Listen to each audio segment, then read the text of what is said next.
Good morning, everyone. I'm really honored and delighted to be standing here with Chef Ebru from Mardin, Turkey. We got to hear from Ebru yesterday and watch this wonderful video. Was that yesterday? About the work that you do, the incredible work you do, for which you won the Basque Culinary World Prize last year, as well as a Global Food Hero title, which is amazing. The internet tells me that this Basque Culinary World Prize is known as sort of the gastronomic Nobel Prize. So it's a big deal. The work you do is amazing and inspiring, and I'm really excited to see you cook. I have had the great pleasure of eating in Turkey, and it's some of the most memorable food experiences of my life. So I'm going to let you take it from here, and then we'll introduce Pierre when he's up. Good morning. Çarşamba günkü sunum için çok yorgundum ve hala jetlaktım ama hala da sizden gelen güzel geri dönüşler beni gerçekten çok mutlu etti. She said that she was very pleased with the feedback she received after her presentation on Wednesday, and she apologized that she was really exhausted, but getting all love, attention from you was worth it. Bugün aslında size Türk mutfağını anlatmak istiyorum. Türk mutfağı hakkında bilgisi olan ve daha önce Türk mutfağını tadan kaç kişi var aramızda? She is going to talk about Turkish cuisine, and then she wants to know how many of you know about Turkish cuisine. Gerçekten çok güzel bir mutfaktan bahsediyoruz. Türkiye büyük bir ülke ve birçok etnik kökene sahip ve bununla birlikte 7 bölge, 4 mevsim ve bir sürü insanın, etnislerin mutfak kültürünü taşıyan farklı bir coğrafya, farklı yükseltiler, farklı koşullar, iklim koşulları toprağın lezzetini çok değiştiriyor. Turkey is such a large country with a various with number of ethnicities, so that affects how the Turkish cuisine came about. And we do have 4 seasons, and we have 7 major geographical area. When you put them all together, 4 seasons, different ethnicity, you end up with such a rich cuisine. Türkiye'nin batısında zeytinyağı ve sebze öne çıkarken Türkiye'nin doğusunda et ve bulgur daha çok ön tarafa çıkıyor. Kuzeyde daha farklı bir şey varken, yemek hikayesi varken güneyde çok daha farklı bir yerde bu farklı mutfak lezzetlerini tadabiliyorsunuz. West of Turkey is rich with vegetable growth and olives. Eastern Turkey is rich with meat products, and when you go to north and south, those regions also do have their own flavor. Bana Türk mutfağını anlatın derseniz aslında çok farklı gelen, size farklı gelen bir yemekte 5'ten fazla notayı tadabiliyorsunuz ağzınızda. 5'ten fazla nota. Flavor. Okay. So if you ask her to describe the Turkish cuisine, basically a single dish, you can easily taste 5 different flavors. More than five. Önemli olan bu tatların her birini ağzınıza aldığınızda hepsinin sırayla tadını dilinizde hissetmenizdir. And the important thing is that when you take the food in your mouth, you should be able to differentiate those 5 flavors and taste every one of them. Hiçbir zaman ana malzemeyi baharatla pişirmiyoruz. And then we never cook a real core food with just spices. Baharat kullanırken mesela bir et yemeğini pişirirken baharatı mutlaka seed olarak yani olarak tohum olarak kullanıyoruz ve onu mutlaka bir kesenin içerisinde malzemeyle birleştirmeden yemeğin yanında koyarak beraber pişiriyoruz. Hiçbir zaman malzeme ve baharat bir araya gelmez. Okay. Just a second. Okay. So, for example, when we cook meat, we do not mix with only spicy, and then we use the spicy seeds, and then it's put in a bag, and then it stays with the meat, but we don't mix them up. Kullandığımız toz baharatları da her birini ayrı bir sırayla koyarız ki siz onu yediğiniz zaman her bir lezzeti ayrı ayrı alın diye. Birlikte karıştırdığımız zaman onun lezzetinin olabileceğine inanmıyoruz çünkü. Because she says that when we cook or she cooks or Turks cook, every single powder spicy is put in certain order so that they do not mix. So as you are eating, you can taste every single different one of them. Ben Mardin'den geliyorum. Size anlattığım gibi 3,5 milyon dönüm arazide, Mardin'de sadece 3,5 milyon dönüm arazide buğday yetiştiriliyor. And she says she's coming from Mardin where 3.5 million acres where the wheat is grown. Sadece 36 bin dönüm araziyi ben ekibimle birlikte ekiyoruz. Only 36,000 acres belongs to her, and then she works with her team and then grows wheat. Dolayısıyla bizim ana malzememiz bulgur. The main ingredient of her cooking is bulgur, cracked wheat. Bana Türk mutfağını anlatın derseniz size şöyle izah edeceğim. Türk mutfağı etin, sebzenin, bulgurun ve baharatın uyumu. Well, if you ask me what the Turkish kitchen is about, she says it is a combination of meat, wheat, spicy, Ve sebze. and vegetables. Ve bunun uzun bir zaman diliminde hazırlanması sabır gerektiren bir mutfak. And you need to be patient because it takes a really long period of time to prepare. Ben bugün size bulgur köftesinden bahsedeceğim. Vejeteryan beslenenler için aslında muhteşem bir yemek. She's going to make bulgur meatballs, and if you are vegetarian, that's the perfect one. Aslında biz Türk mutfağı olarak aslında et yemeden doymayan bir milletiz. As a Turkish people in Turkish cuisine, we really don't feel full unless we eat meat.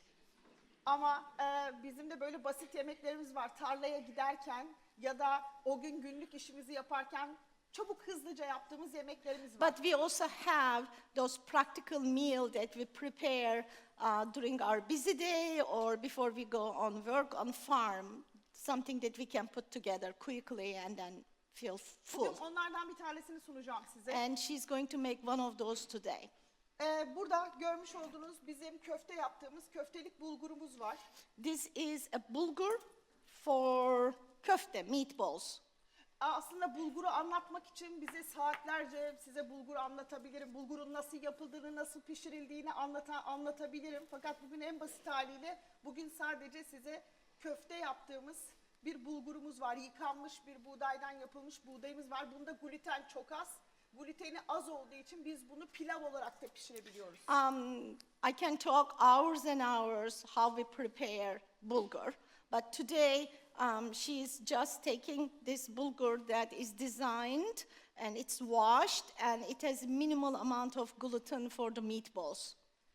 Şimdi ben öncelikle burada sebzeleri pişirmekle başlayacağım ama sonra köfteleri nasıl yaptığımı size anlatacağım. Burada çok fazla şey var, sebze var. Bizim mutfağımızın alışık olduğu gibi çok fazla sebze var. Bizim en önemli özelliğimiz keskin tatlar. Bütün her şeyde mutlaka keskin tatlar çok önemlidir. Bu arada çarşamba günkü sunumumda anlattığım o koskocaman o büyük ekip bizim bütün mutfağımızın ana malzemelerinin hepsini baharatından etine ve bulguruna kadar kendileri üretiyorlar. Okay. So today she's starting by cooking a lot of vegetables because Turkish cuisine is very rich with vegetables. And then she also reminded you guys that on Wednesday, as she showed in her video, she has large teams, and those team members prepare everything one by one. Önce tavayı ısıttım ve buna bir zeytinyağı koyarak başladım. And warmed up the pot, and then she added olive oils. Burada öncelikle biberi kavuracağım. Biber soğana göre genelde hep önce soğan şey yapılır, karamelize edilir ama ben önce biberi yapıyorum çünkü biber pişmesi daha zor bir şey. So Kullanıyor. she is sauteing the pepper first, and she says that people tend to caramelize onion first, but she prefers pepper first because it takes longer to cook. Bunun hemen arkasından bu bir sos. Bunun sosunu hazırlıyoruz aslında. Yapmış olduğumuz yemeğin sosunu hazırlıyoruz. She's actually making the sauce for the food. Burada benim geldiğim yerde her bölgenin her 81 ili var. 4-7 bölgesi var ve her şehrin kendine özel yemeğinde baskın bir tadı var. So basically in Turkey, as of right now, we have 81 cities, and 7 geographical areas. And she says that every city has its own unique taste. And I forgot one thing to mention, I'm sorry. In her previous speech, she also mentioned that we Turks like sharp taste. So we want to make sure that whatever is cooked, you get that sharp taste based on the region you are in. Benim şehrimin bir baskın tadı ekşidir çünkü sumak yetiştiriyoruz ve bütün yemeklerimizde sumak kullanıyoruz. Ekşi neydi? Sour. Okay. The Mardin famous with its sour taste. They use sumac because they grow sumac. 100 kilometre ilerimizde başka bir şehirde en baskın tat çok acı biber. Okay, there is another city, for instance, it's about 70 miles from where she is, and there is a taste, the sharp taste that the people prefer is extremely spicy peppers. Sonra vazgeçemediğimiz başka bir tatta acı soğan. Mutlaka böyle acı soğan kullanıyoruz ki sulanmasın. Beyaz soğanları sadece salatada böyle pembe soğanların hepsini ana yemeklerde, etle ve diğer yemeklerde, pişirdiğimiz yemeklerde bu soğanı kullanıyoruz. Bunu da ilave ediyorum. Okay. And then she says that she's specifically using shallow onion, not sweet onion, because of the flavor. Ben bugün Türkiye'den salça getirdim. Biber salçasını da kullanıyoruz. Burada biber salça vaktiniz olursa şöyle ucundan buradan geçerken lütfen tadına bakın. She brought pepper paste from Turkey, and she produces that, and she's recommending that if you guys have time on your way out, she is offering for you to taste it. Bunlardan çok az kullanıyorum. Çok çünkü konsantre yapılmış. Kendi güneşte yapıyoruz. Sadece bunları biberleri eziyoruz ve güneşe bırakıyoruz ve salça oluyor tuzla. Başka hiçbir şey kullanmıyoruz. Bu bizim mutfağımızın en önemli tatlarından bir tanesi. It is made under the sun. Basically, they are leaving the pepper under the sun, and eventually it becomes a paste. And it is the most important ingredient of the local cuisine. Şimdi aslında burası böyle kavrulurken ben size bu köfteyi nasıl yaptığımı anlatacağım. Bu bizim anlattığımız, biraz önceki anlattığımız bulgur, çiğ köfte dediğimiz bizim aslında köftelik bulgurumuz. Bunun üretim sırasında nişastası alındığı için bu glutensiz, dolayısıyla pilav yapılan bir bulgur aslında. This bulgur is used for çiğ köfte. Çiğ köfte is the raw meatball. It's originally made with raw ground beef. It takes hours and hours by hand, and so this bulgur is prepared for that. So the gluten is pretty much removed from the wheat.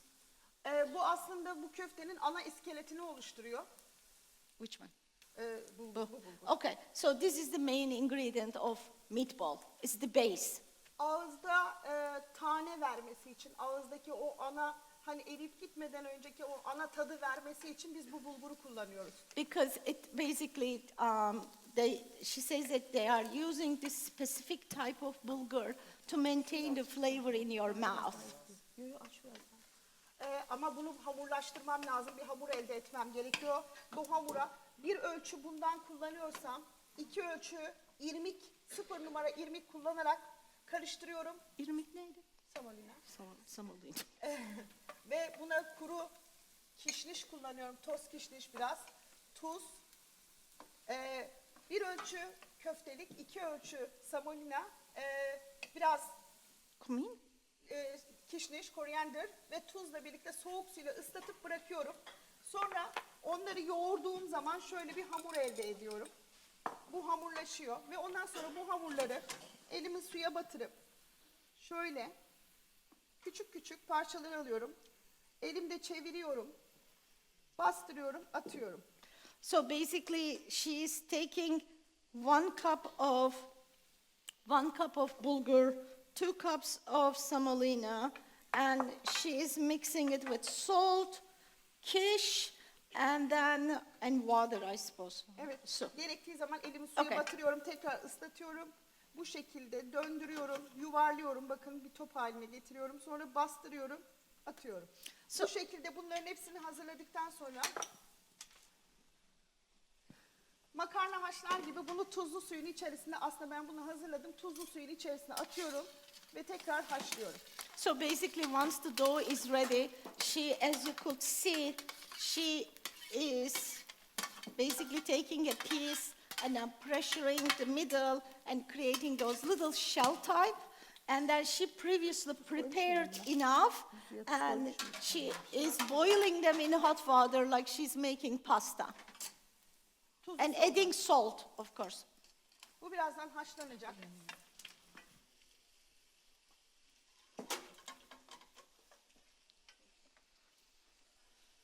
Bu gördüğünüz gibi karamelize oldu. Buna birazcık biber salçası koyuyorum ama çok az biber salçası koyuyorum. Once pepper and onion are caramelized, she's adding just a little bit of pepper paste Çok az da domates salçası. and Bunu little da bit kendimiz tomato yapıyoruz. paste. And then they also make the tomato paste themselves. Bu domates salçasını da aynı şekilde domatesleri güneşte ezerek kurutuyoruz sadece. İçine tuz kullanıyoruz. Bu ana malzemenin, sosun ana malzemesini oluşturduk aslında. Şimdi burada bir şey var. Genelde her yerde görüyorum. Sarımsağı çok kavuruyor herkes ama bence bizim kültürümüzde sarımsak kavrulmaz. Sarımsak sadece lezzettir. Verilir ve hemen ana yemeğe geçilir. Yani yemeği hızlandırmamız lazım ondan sonra sarımsağı koyduktan sonra. So basically, she says that she sees that in many places or different cuisines, garlic is cooked with other ingredients way too long. But in Turkish cuisine, garlic is just a taste provider. So once you add the garlic, you immediately add other ingredients. You don't want the garlic to stay too long. Ben şimdi buraya yeşil soğan koyuyorum. Biraz daha Green yeşil soğan. onions, Şunu çıkarmaya başlayalım.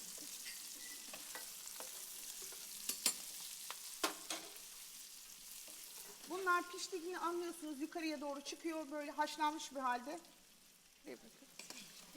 once they are cooked, of course, they are removed from the water.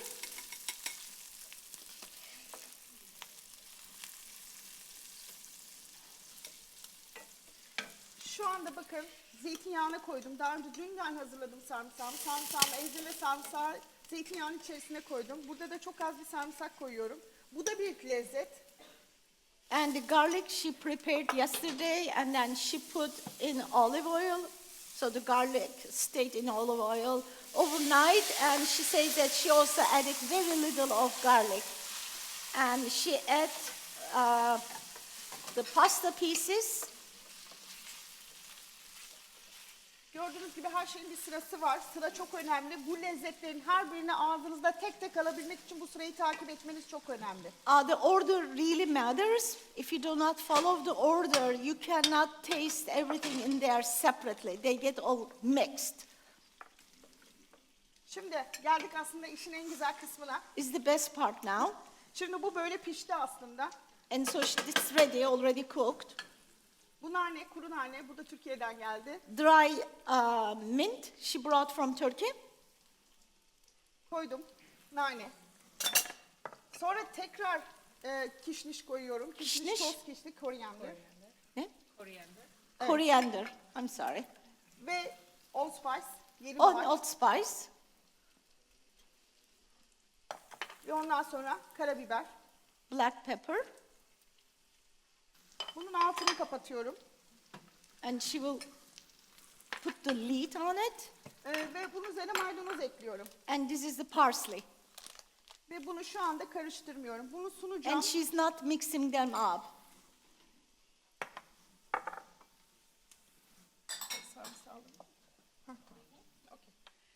Yoğurt çok önemli bizim kültürümüzde ve Yogurt is very, very important to us. ben sarımsaklı yoğurt, bunu altı kıstım. Sarımsaklı yoğurt için yine buraya sarımsak koyuyorum. Buna birazcık tuz ekliyorum. Yogurt, garlic with olive oil, some salt. Karıştırıyorum. She mixes them really well. Belki çok insan bulguru yemeye çok alışık olmayabilir ama gerçekten çok özel bir yemek. Vegan olanlar, vejetaryen olanlar, belki yoğurt yemek istemeyenler sadece bu şekilde de tüketebilir ama biz yoğurtla daha lezzetli olduğunu düşünüyoruz. It's a pretty well made vegetarian dish. But if you have a stomach sensitivity for lactose and choose not to eat yogurt, you can eat it without yogurt. But the Turks, we love yogurt, so yogurt is always part of the meal.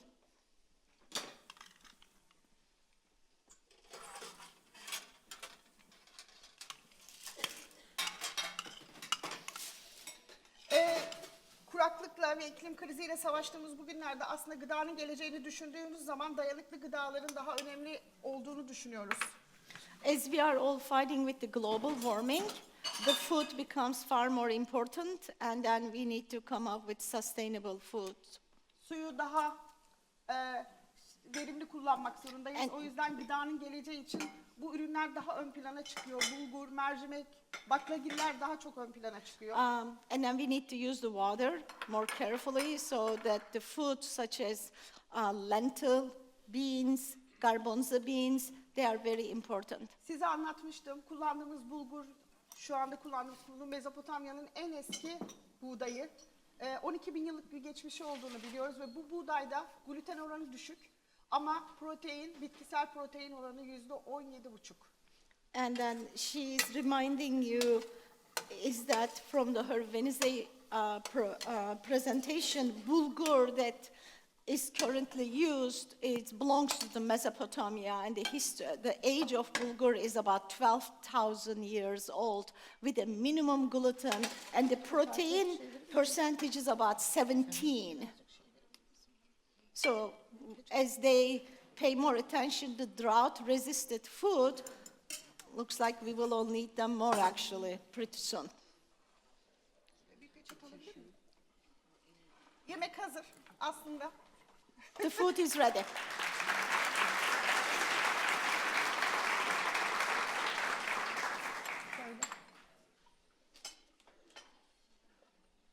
Öyle bakalım.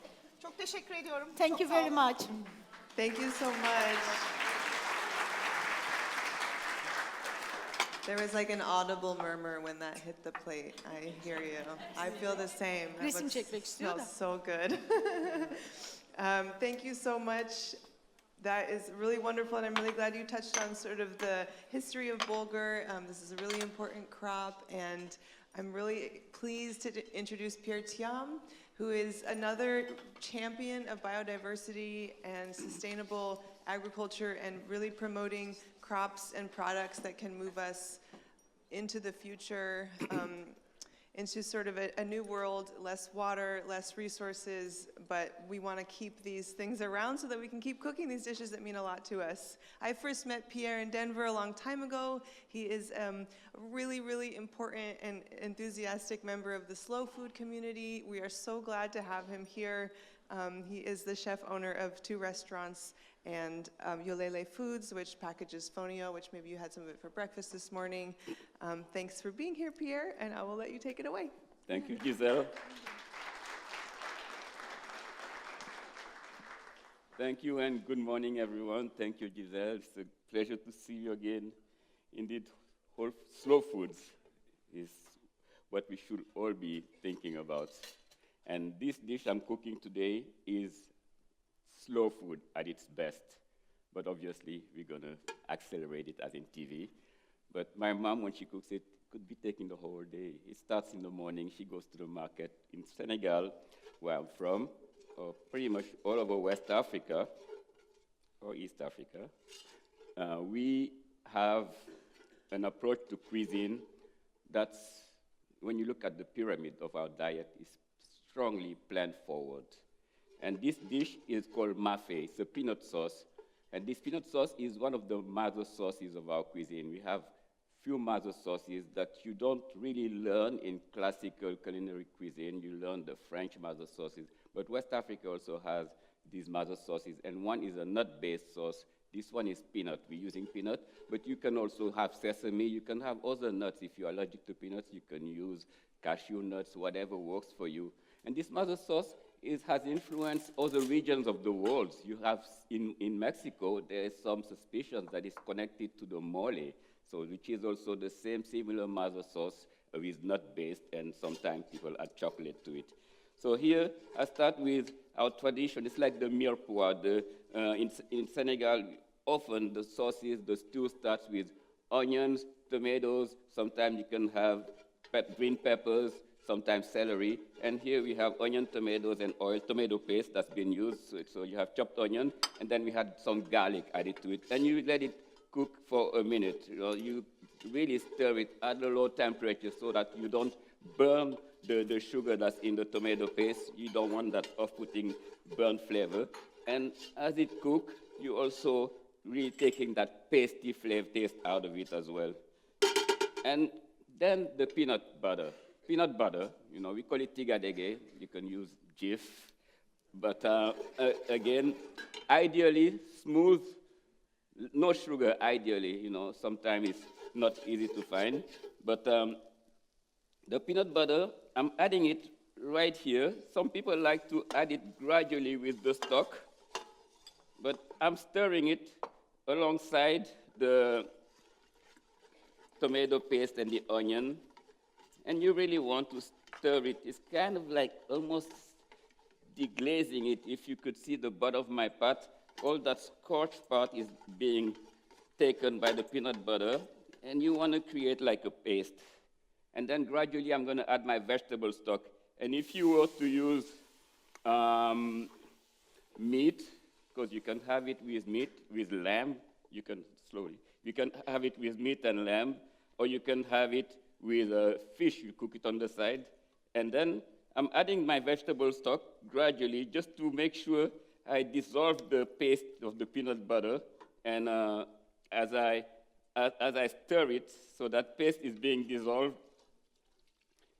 So you don't want to have chunks. And that's going to be helpful. And that's a stew that you will keep on stirring as you go. From time to time, you will stir and you adjust the seasoning and you taste and you taste and you taste. You have to taste throughout your cooking process. I like to say that because my mom bombarded me with this. It's not the amount of salt that I told you you have to put. You cannot know until you taste and you're satisfied with the final product. So keep on tasting. Cooking is really about the senses, and she called it cooking with the senses. In my last cookbook, I have a whole chapter on that. We call it conscious cooking, being present, being here as you cook, and taste it and feel it and look at the ingredients and communicate with them. And you realize that as you do it, it may sound cheesy in the beginning, but as you get into a habit of really taking time to look at the ingredients, and this is a cassava, and this cassava is uniquely designed. It's just like your fingerprint. Each cassava is different. And that tells you also that the way your recipe was described, it was talking about a different cassava, the same family, but a different cassava. So it gives you the guidelines, but if you don't taste, you will not know that the cassava is perfectly cooked. If you don't taste, you don't know that the amount of salt is enough. The recipe told you 1 teaspoon, but maybe it's 1 teaspoon plus. Maybe it's a little less, so keep tasting, keep tasting. So anyway, you get the point. So I'm going to add bay leaves, a couple, one more. And I'm going to, interesting here, a whole Scotch bonnet. I'm going to dump it inside. And that's really seems scary, but actually, the scary part if you allow the Scotch bonnet to break inside the stew. So when you do that, and as you stir, make sure you're always mindful of talking about conscious cooking, always mindful of the position of the Scotch bonnet in the stew, and stir it without breaking it. And you realize that what you're getting is the Scotch bonnet is cooking and it's releasing this beautiful floral essence that has light heat in it, but it's not burning heat. It's the type of heat that opens up your pore, that makes you taste all the other layers of flavor that are inside this stew. But don't break it. And you serve it usually at home. We serve it on the side. See, it's thickening. As it's thickening here, I'm talking about the stew. I'm going to add more of the stock. I dilute it a little more, and I keep stirring to make sure it breaks all the lumps. So again, I was saying, when we serve it, traditionally at home, we eat around the bowl in Senegal. Everyone comes together, everyone. At lunchtime, the country stops at noon. Everyone comes home. It's like no school. And then you smell all those flavors because every household has been cooking something fresh. And when it's mafe, the dish is here, and a big bowl of rice or fonio. Today we're going to do fonio because I like to talk about this grain. I'll tell you more about it in a little while. And then this scotch bonnet that's been cooking is in the middle of the bowl. You know, it's in the middle, whole like that. And that's for the brave who want it to be spicy, and then they can take it and play more with it. So here, I'm going to add a little salt to my seasoning, some pepper. And in our cuisine, we like this fermented flavor. And if this was not a vegetarian dish, my mom would use either a fermented conch and dried fish to bring that umami flavor. If I'm in New York City or in California, I go to Chinatown and I buy some fish sauce and I put it in it. But I'm trying to keep this one vegetarian, and I have this wonderful, we call it iru in Nigeria, we call it dawa dawa in other parts of West Africa, netetu. All over West Africa, you see these fermented locust beans. It's the seed from a fruit that's fermented, and it brings this powerful umami. And these seeds, you know, you would think in other places they would throw it away. That's a culture where we throw nothing away. Nothing goes to waste. And this brings this amazing fermented flavor that you are looking for in the mafe. And so I'm reducing my heat. I don't want it to boil too high. I want it to reduce it. And I'm going to add vegetables here now. I have carrots, I have yuca, I have sweet potatoes, I have turnips, and all of them are going inside my stew beautifully. The amount is up to you. Again, I was talking about our pyramid diet, strongly planned forward. So at the base, you have leafy vegetables. This was, I was saying, a mazo sauce. So this mazo sauce can be turned into so many different other sauces. One in particular that I really like, we call it sauce feuille because we were French colonized. It's leafy sauce, and that's usually cassava leaves or sweet potato leaves that you see they chopped up really fine, and then added to this. And you have this beautiful peanut leafy. You can use spinach, you can use kale, anything, any leafy vegetable is great with this. And that's another sauce that you have here, the mazo sauce. Or you can just keep it as this, like mafe, like we call it. And you taste, Hakasin. This is how we taste in Senegal. More salt. Definitely more salt.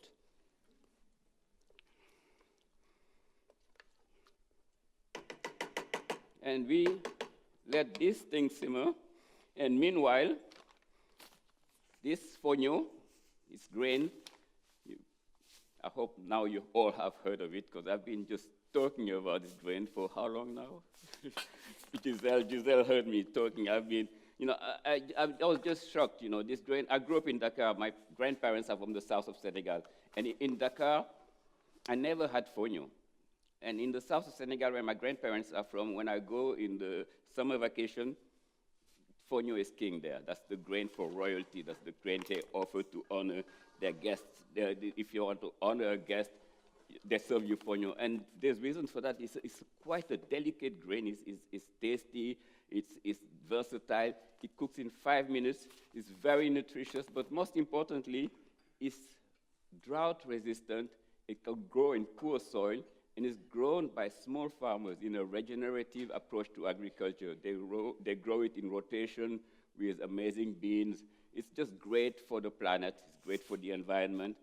And I was just shocked that in Dakar, the city where I grew up, and other cities in Lagos, where I've opened a restaurant a few years ago, you couldn't get fonio. You couldn't access to fonio. And that's why I started a distribution of fonio, working with small farmers, and today we're distributing it across the US at Whole Foods. Thanks to Whole Foods partnership, we have like a widespread distribution. We even introduced it to other industries, like the brewery industry. Now they're making fonio beer. Next week, you're going to be able to have Guinness fonio in the markets starting the 13th of November. They have the official launch. Thank you. Thank you. Thank you. And you all can play a role here. Fonio is one of many other miracle grains that we need, us particularly in this industry, we need to be leading actors and advocates. We need to support smallholder farmers. We need to support this type of agriculture. We need to bring these underutilized crops in our menus, in our markets, in our tables, on our tables. Otherwise, not only they disappear, but the most important part is they offer solutions to the challenges that we are facing. We don't know how our food system, this present one, is going to feed the planet. We're going to be 10 billion people. We have no answers, and we know the answer is with diversity. Diversity, saving diversity, diversifying our diet. I have to repeat it over and over. We need to have fonio, we need to have all of those, amaranth, millets, all of those have to come into our diet. We have to figure out a system. And chefs have that power, and we have to take it, introduce it, and when the consumers have tasting it, they will start looking for it in their, yes, exactly. That's appropriate. The timing was good, really good. Yeah. We planned it. We planned it, you know. So that was. So yeah, and like in TV, this is ready now. See, what I need to add is okra, and I add the okra at the last minute. Cut it really fine. In Nigeria, they call it even finer, and you stir it, and it takes a couple minutes to add. It really brings more like a binding. I mean, if you don't like okra, obviously you can skip it. It's really up to you what you put in there, but the mother sauce is what I showed you in the beginning, the peanut base. But the okra to me is like, to me it's my favorite vegetable. I love okra in so many ways. But this one is just, I think it adds a touch to it, plus the color too, because remember, the senses, you eat with your eyes too, so the beautiful color of the okra coming out. So that's also adding to it. So only 5 minutes. You don't want to cook it for too long because it loses its beautiful chlorophyll green color, and that's also very important.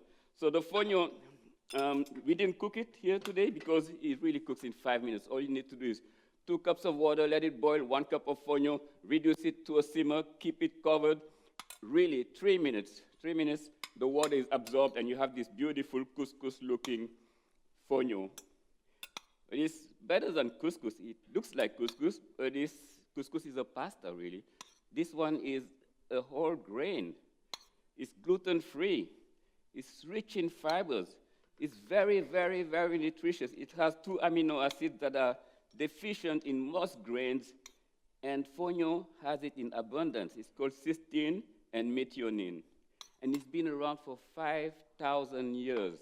And we cannot allow this type of grains to disappear. And do you know that close to 90% of our planet biodiversity is already gone? 90%. It's scary.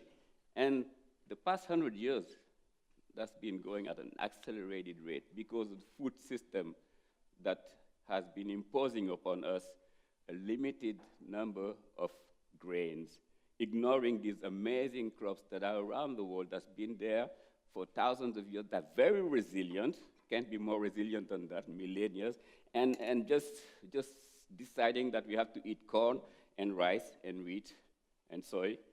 And for that, obviously, there are consequences for those to be on our planet year-round, table year-round. That means chemicals, that means over-irrigation, that means monoculture, the terrible monoculture, which is the big problem, monoculture. So we have to stay away from it. We have to support those small farmers that grow these biodiverse, these really amazing ingredients like fonio. Look for them, bring them to your planet, to your table, to your menus.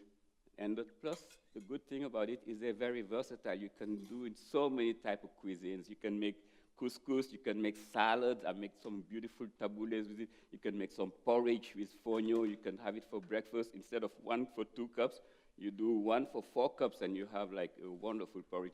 You can make a chocolate pudding. I mean, I can go on, and I wrote a whole cookbook on fonio for those of you who want to be interested on fonio. There's like the fonio cookbook, probably in the library here, and the journey of fonio is on it. So anyway, this is ready now, 5 minutes the okra, and I'm just going to scoop it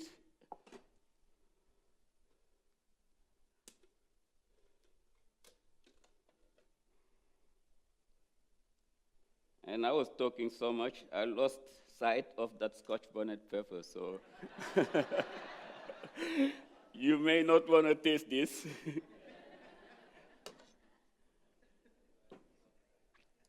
But if I had found it, it would be right here in the middle, and you would have this finished, beautiful Mafe peanut sauce. And fonio likes the sauce, so be generous, put some sauce in it. It absorbs it, and it keeps that beautiful, separated grain, fluffy flavor. And voila, and I'm going to taste it. Oh, thank you. And you have a glass of water in case that Scotch bonnet is. I've been there. Thank you. Mmm. Oh. I think you got it. I got it. Thank you.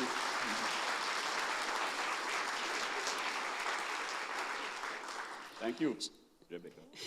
Chef, we have a couple of questions. Oh. Someone asks, what is the fermented seed used in the mafe?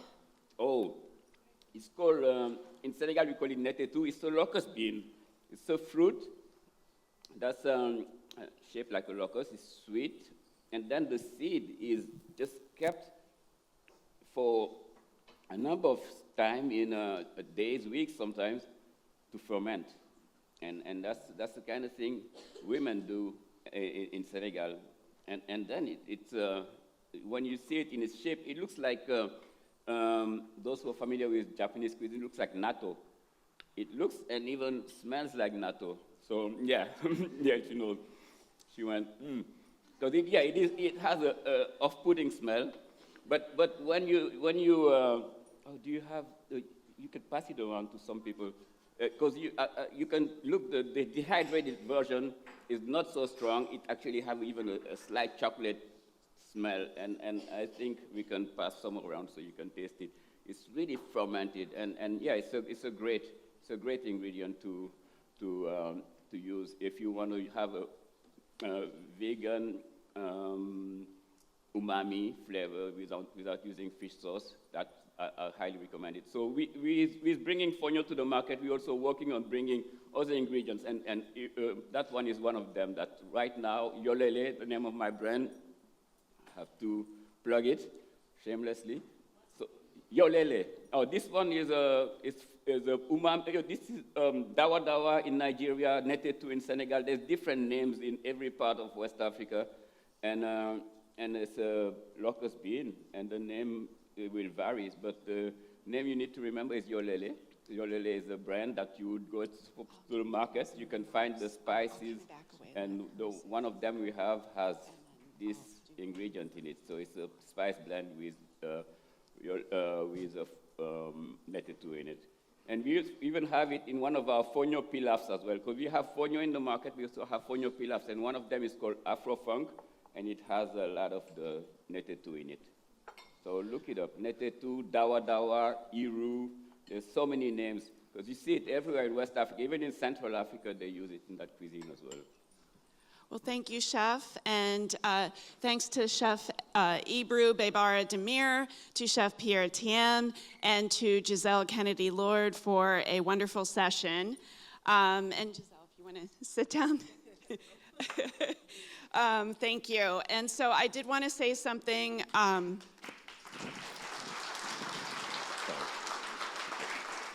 More salt. So yesterday we had a breakout session with Tim Buzinski and Kate Bernat, where we were actually able to taste Brooklyn Brewery's Fonio Pale Ale and talk about all of the things that Chef Pierre talked about in terms of being a climate-friendly crop. But I wanted to say that Kate is going to be tasting that Fonio Pale Ale at our marketplace, so make sure you look for that, great tasting beer. And then she'll also be tasting out Cloudburst Brewing's IPA, which has salmon-safe hops, which is another thing she'll love to, if you don't know what that is, she would love to tell you. But so now we're going to go to our breakout sessions, and let me pull those up. So, if you are in Seminar 7 seasoning as staple, built-in flavor from the beginning, sponsored by Unilever, you are here in Ecolab, you can stay. Ingredient Migrations is in our Napa Valley Vintners Theater. We also have in our private dining rooms 1 and 2, Forging New Professional Paths to Make a Deeper Impact. And then Workshop G in Chuck Williams, Building Savory Depth Across the Menu with Asian Sauces, sponsored by Kikkoman. And then we have Spanish Tradition in the Contemporary Kitchen, sponsored by Foods and Wines from Spain, is in the restaurant at Copia. And enjoy yourself.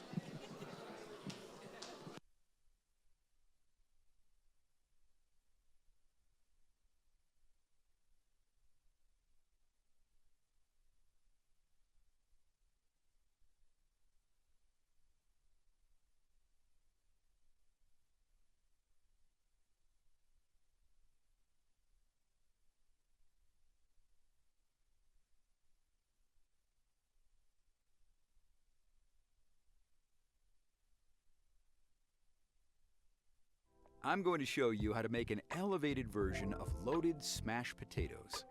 While usually loaded potatoes means sour cream, bacon, and cheddar cheese, this produce-packed dish is much healthier and just as delicious. The smashed potatoes are topped with quick-pickled cherry tomatoes, which will bring a pop of brightness and acidity. In a medium bowl, combine the sugar and vinegar and mix until the sugar is dissolved. Add halved cherry tomatoes to the vinegar mixture and toss to combine. Allow the tomatoes to marinate for about 1 hour. Then drain and reserve these. Next, I'll show you some techniques to make our potatoes extra creamy on the inside and crispy on the outside. Here, I have baby gold potatoes that I've gently boiled in well-salted water until tender and then drained. While they're still hot, slightly crush the potatoes with a fork. Allow them to cool. At service, deep fry the crushed potatoes at 350 degrees Fahrenheit until they're deep golden brown. As you can see, smashing the potatoes makes them perfectly crispy and craggy. Here I have broccoli florets, cauliflower florets, and cremini mushrooms that I've roasted separately until golden brown. We're going to layer these together with our potatoes. Let's put our dish together. Layer the fried smashed potatoes, roasted mushrooms, cauliflower, broccoli, and the pickled tomatoes on a serving plate. Give everything a generous drizzle of Hellmann's spicy mayonnaise for a nice creamy finish. There you have it, a healthier take on loaded potatoes, topped with roasted vegetables, pickled tomatoes, and some spicy mayo. This is a fun entree or shared appetizer.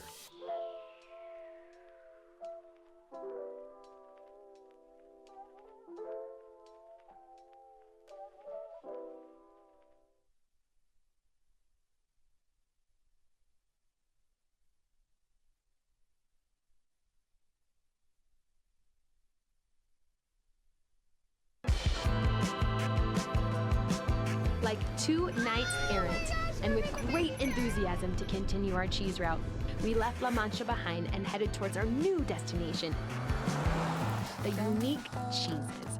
Is that in Europe? Many cheeses are produced that receive that name.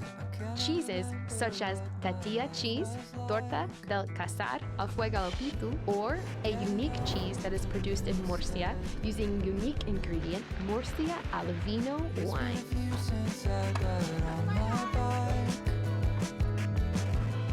As Maria Jesus kindly explained to us, to make this delicious cheese, you can only use Murcian Granadian goat's milk and red wine, also from the Murcia region. Once its production is finished, the cheese matures for 45 days until it reaches its incredible creamy texture, its acid flavor, and its intense aroma of wine. So if you like cheese and wine, Murcia al Vino is your cheese. It's a shame you can't be here with us to appreciate this incredible aroma. The good news is that you can find it in the US. And when you try it, you'll understand why it has so many fans on both sides of the Atlantic, including us. Fans forever and ever. Ready to play? Discover the European cheese stories at cheesestories.eu. Funded by the European Union,